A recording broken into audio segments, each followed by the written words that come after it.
Сәлеметсіздер ме? Қош келдіңіздер бүгінгі біздің видеомызға. Бүгін біз тарих пәнінің мұғалімі Қымбат Қасымқызымен бірге Есік мемлекеттік тарихи мәдени музей қорығына келдік. Достар, бұл Есік музейі. Қазір біз сіздерге музейдің ішін көрсететін боламыз. Міне бұл музейдің кіреберіс жері. Бұл жерде сақ тайпасының ежелгі қолданылған құралдары және ат үстіндегі алтын адамның бейнесі, тағы да жерде құралдары бар түрде. Ал бұл жақтарда да сол таста бейнеленген суреттер тұр, Қазақстанның картасы тұр. Ендеше келесі залға келетін болсақ, бұл залда ең әуелі көзге түсетін алтын адамның бейнесі. Алтын адам 1969-70 жылдар аралығында табылған, оны тапқан археолог Кемел Ақышев болатын. Бұл алтын адам үстінде түрлі жануарлардың алтынмен бейнеленген, және ол 18-25 аралығындағы адам деп айтылады. Бұның үстіндегі киімдер аң стилі болып табылатын болған.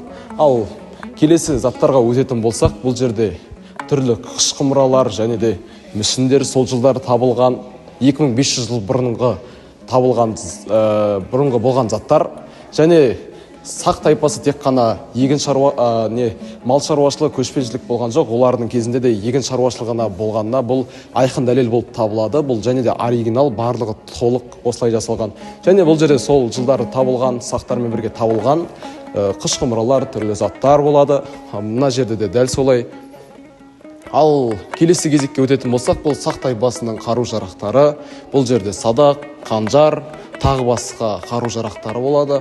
Ал бұл жерде әйел адамдардың әшекей бұйымдары, мынау шашқа тағатындай заколка секілді заттар, тағы басқа да заттар болады.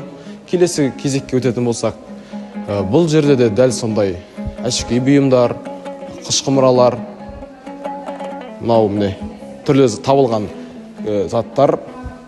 Ал келесі болатын болса, бұл арқардың басының мүйізі, тағы да сол алтынмен, түрлі заттармен бұйымдалған. Бұл жерде де қыш құмыралар, түрлі заттар. Келесі залымызда біз Кемел Ақышев туралы айтатын боламыз. Бұл Кемел Ақышев алтын адамды ең бірінші тапқан адам, ал ол алтын адам Есік қорғанында жерленген. Бұл Есік қорғанын айтатын болсақ, бұл Есік қорғанының диаметрі 60 сантиметр, ал биіктігі 6 метр болған. Алтын адам оның шетінде жерленген, ағаштармен жерленген, ал ағаштың түп нұсқасы мына жерде тұр. Және де мына жақта құрбан шалуға арналған астау тұр. Бұл астауда етті салып, яғни иісі аспанға жетсін деген оймен құрбан шалған болатын. Және де келесі өтетін бөлме кабинетіміз, бұл Кемел Ақышевтің кабинеті. Бұл жерде Кемел Ақышев зерттеген жерлері, және де мынақта отырадан табылған қыш ыдыстар, құмыралар, және де тағы да басқа заттар бар. И мынаққа келетін болсақ, бұл Кемел Ақышевтің сөресі болған.